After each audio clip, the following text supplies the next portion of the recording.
आज लखनऊ में एक पेड़ माँ के नाम कार्यक्रम का आयोजन किया गया, जिसमें मुख्य अतिथि महापौर सुषमा खलकवाल ने शिरकत की। कार्यक्रम का उद्देश्य पर्यावरण संरक्षण और वृक्षारोपण को बढ़ावा देना है। समाज सेविका योगिनी नीलम शर्मा ने बताया कि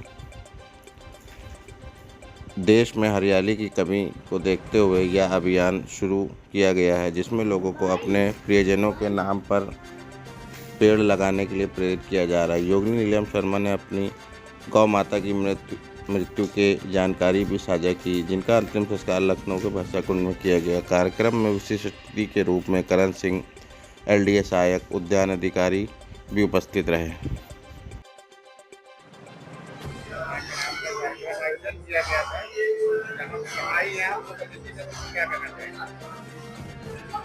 मैं सबसे पहले सभी देशवासियों और क्षेत्रवासियों से ये कहना चाहूँगी कि पर्यावरण का संरक्षण बहुत ही ज़रूरी है, इम्पोर्टेंट है।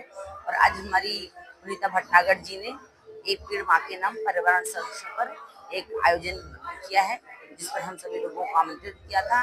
तो जैसा कि आप देख रहे हैं, सुनामी आ रही है, ग्लोबल वार्मिंग हो रही है, ये सब चीज़ें इसी वजह से है क्योंकि हमारे पेड़ जो है वो कटते जा रहे हैं। हमारे जो पक्षी हैं उनका आसरा हटता जा रहा है। जैसा कि आप देख रहे हैं कि गौरैया तो विलुप्त हो रही है। तो मैं समझती हूँ कि सभी लोगों को ज़्यादा नहीं तो एक पेड़ हर व्यक्ति को लगाना चाहिए, जिससे आपको शुद्ध हवा मिलेगी और प्रकृति आपकी शुद्ध रहेगी और वातावरण भी स्वस्थ रहेगा। मैम, देखा जा रहा है कि आप बड़ी एक्टिव रहती हैं, हर समाज सेवी कार्यक्रम में जाती हैं, तो और महिलाओं को क्या कहना चाहेंगे? जी, मैं सभी महिलाओं को ये कहना चाहूंगी कि देखिए, पुरुष तो व्यस्त रहते हैं, उनको कमा के लाना होता है, घर का परिवार का जो है रोजी रोजगार करना होता है। तो महिलाएं कम से कम अपना जो है 1 घंटा अगर निकाल ले 24 घंटे में, पेड़ लगाएं। और साथ साथ पेड़ लगाना ही महत्वपूर्ण नहीं है, उसका जो है उसमें जल देना, उसमें खाद देना और समय समय पर अगर कोई उसमें कीटनाशक दवाओं का छिड़काव करना, ये सब महिलाओं को अगर अपने हाथ में लेंगी तभी हमारा पर्यावरण आगे बढ़ सकेगा। क्योंकि पुरुष तो अपना कर्तव्य कर रहा है, अगर पुरुष कमाता है तो पूरे परिवार का पालन पोषण करता है, तो महिलाओं का ये धर्म होता है और उनको आगे बढ़ के आना भी चाहिए कि वो अपने घर का दायित्व संभालते हुए पर्यावरण की सुरक्षा में अपना योगदान दें। जैसा कि मैं आपको एक बात और बताना चाहूंगी कि हमारी एक गौ माँ थी और उनका जो है देहांत हो गया था, बीमार थी। तो मैंने उनका जो है अभी परसों जो है वो उनका भैंसा कुंड पे हमने अंतिम संस्कार किया। और कल परसों मतलब कि बृहस्पतिवार को उनका अंतिम संस्कार किया। शुक्रवार को हम लोग उनकी जो है अस्थियों को लेके और गंगा यमुना सरस्वती का जो संगम है प्रयागराज में, वहां पर हमने उनकी अस्थियों का विसर्जन किया। 10वां 11वां हमने प्रयागराज में किया और 12वां 13वां हमने कल लखनऊ में किया था, जिसमें सभी लोगों को आमंत्रित किया था। जैसे कि आप समझ रहे हैं, हमारी गौ माँ है वो, तो उनको मैंने अच्छे से विदाई दी ताकि हमारी गौ माँ मोक्ष की प्राप्ति करें। तो पर्यावरण के साथ साथ हमारे जो जानवर हैं, उनमें भी वो जानवर हमारे भरोसे भगवान ने पैदा किया है, इंसान ही उनका जो है पालन पोषण करेगा। तो मैं समझती हूँ कि जो मैंने एक मुहिम उठाई है कि जो भी पक्षी हो या जो भी जीव हो या जो भी जानवर हो, उनका अंतिम संस्कार करके प्रत्येक व्यक्ति का ये धर्म होना चाहिए कि उनको मोक्ष तक पहुँचाए। मेरा नाम मंजुला गौतम है और मुझे पेड़ों से प्यार बचपन से रहा है। कहीं भी मुझे पेड़ दिखते थे तो मुझे लगता था मैं इसको लगाऊं, मैं पानी दूं, नए नए पौधे लगाना। आज भी मेरा ये शौक है। मैं घरों में कम से कम, मैं अपने घर में 70 पेड़ लगाए हैं और हमारे पार्क में कहीं भी कुछ होता है तो मैं नया पेड़ को निकलता तो मैं जाके खुद लगा के आती हूँ। आज पुनीता भटनागर जी, जो मेरी और कम से कम 30 साल से इनको जानती हूँ और इन्होंने ये आयोजन रखा है, ये मेन है यहाँ की, हम लोग सब इनका साथ देते हैं। तो एक पेड़ माँ के नाम, तो आप ये देखिए कि पेड़ वास्तव में ऐसा, मुझे ऐसा फील होता है कि पेड़ों में भी जान है।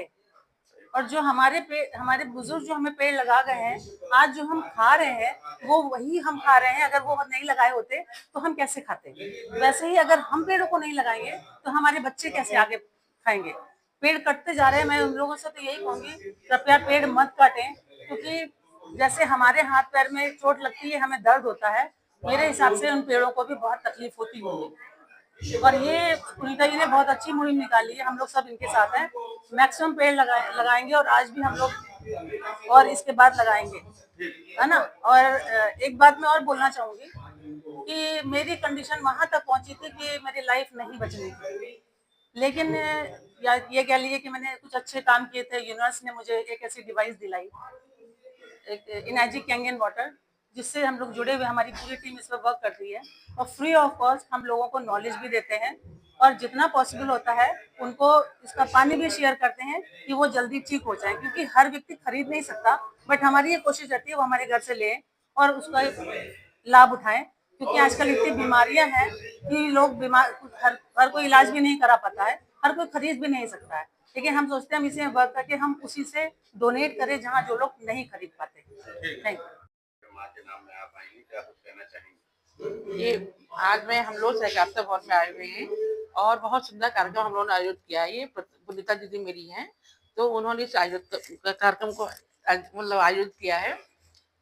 सहकारिता भवन में हाँ, सहकारिता भवन में हम लोग आए हुए हैं, तो हम लोग ने ये कार्यक्रम है एक पेड़ माँ के नाम लगाने के लिए। तो हम लोग तो अभी 15 दिन से हम लोग ये काम कर रहे हैं कि कहीं कहीं जाके, कहीं कहीं जो बड़े बड़े स्थल हैं, यहाँ जहाँ पार्क है वहाँ पे जाके पार्क में हम लोग लगाते हैं पेड़ और बहुत अच्छा अनुभव प्राप्त हो रहा है हम लोग को। कम से कम बहुत से लोग जो भूल जा रहे हैं अपने लोग को, तो उनके नाम लगा के कम से ये याद रहता है कि ये पेड़ माँ के नाम मैंने लगाया, तो अपनी माँ को आदमी याद करता है। लेकिन बहुत अच्छी ये इन्होंने लॉजिक निकाली है कि पेड़ तो कटते जा रहे हैं, उससे ऑक्सीजन की बहुत कमी हो जाती है। लेकिन अब ये नया रूट निकला है, नई चीज हम लोगों ने शुरुआत करी है, तो हम सभी से ये कहेंगे कि आप लोग जरूर पेड़ लगाइए और जितना ज्यादा हो सके दूसरों को प्रेरित करिए पेड़ लगाने के लिए और आप लोग आगे बढ़ते जाइए। ये हमारी प्रार्थना है आप लोगों से, है कि नहीं? तो आप लोग का बहुत बहुत आभार। पहले तो आप कहाँ किस चैनल से हैं आप लोग? टीवी 24। बहुत बहुत आपका धन्यवाद, बहुत बहुत टीवी 24 को आपको लाख लाख धन्यवाद। आप लोग बहुत अच्छा इंटरव्यू करते हैं, बहुत अच्छा।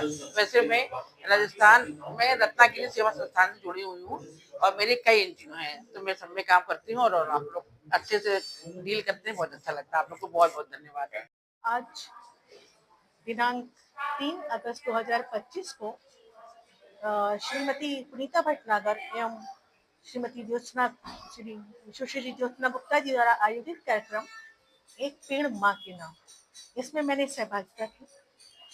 एक पेड़ माँ के नाम ये कार्यक्रम आज उन्होंने शुरू किया, परंतु हमारी संस्था, मैं सोनिया श्रीवास्तव, राष्ट्रीय महिला अध्यक्ष, नैना दयाल फाउंडेशन, अखिल भारतीय अधिकार संगठन, हमारा एक चैप्टर है उसका। हम 2003 से, जब से हमारे संगठन की स्थापना हुआ, हमारे नैना दयाल फाउंडेशन की स्थापना की हमने, लगातार हरियाली के प्रति एक पेड़, अवसर कोई भी हो, जन्म दिवस हो, अन्य कोई दिवस हो, कहीं हमको हरियाली ना दिखे, कहीं खाली जगह दिखे, हम एक पेड़ अवश्य लगाते हैं। इस धरती माँ की हरियाली के लिए, अपने दिल के पुरसुकून के लिए, शांति के लिए। हरियाली आप सभी जानते हैं, वनस्पति रसोत्तम, वनस्पति से जीवन है। वनस्पति ऑक्सीजन देती है, वनस्पति फल देती है, वनस्पति पेड़ों की छांव देती है और वनस्पति ही लोगों को आश्रय देती है। आज जहाँ पेड़ कटते जा रहे हैं, वहाँ मैं फिर कहूंगी कि खाली एक पेड़ नहीं कटता, उसके साथ बहुत सी रौनकें चली जाती हैं। उसकी ठंडी हवा की बयार, उसके कोटर में चहचहाती गौरैयों के घोंसले, उसके कोटर में बनाए हुए गिलहरियों के कोटरे, वहाँ की रौनकें। तो मैं सभी से सिर्फ एक संकल्प लेने की आग्रह करती हूँ कि एक पेड़ अवश्य लगाएं जहाँ कहीं हो। हमारी संस्था ने या हम सभी ने एक संकल्प लिया है, संस्था के सभी सदस्यों ने, कि हमारे किसी प्रियजन का बिछोह भी होगा, वो उस परम तत्व में विलीन हो जाएगा, तो भी हम उसके नाम का, उसकी याद में एक पेड़ लगाएंगे, जो उसकी यादों को केवल फोटो पे माला टांगकर हम ना पहचाने, उसको उस जैसे जैसे पेड़ रहेगा, हमेशा रहेगा, पेड़ शाश्वत है, हम उसके साथ उनकी यादों को पल्लवित और पुष्पित होते हुए, पल्लवित और पुष्पित होते हुए देखते हैं। हमारी यादें, उनकी यादें हमारे हृदय में हमेशा के लिए जीवंत रहती हैं। अतः ये सभी जो सरकार का या प्रत्येक व्यक्ति का जो संकल्प है, एक पेड़ माँ के नाम, मैं इसी के साथ अपने शब्दों को विराम देती हूँ। मैं सोनिया श्रीवास्तव आपको बहुत बहुत धन्यवाद और आपका आभार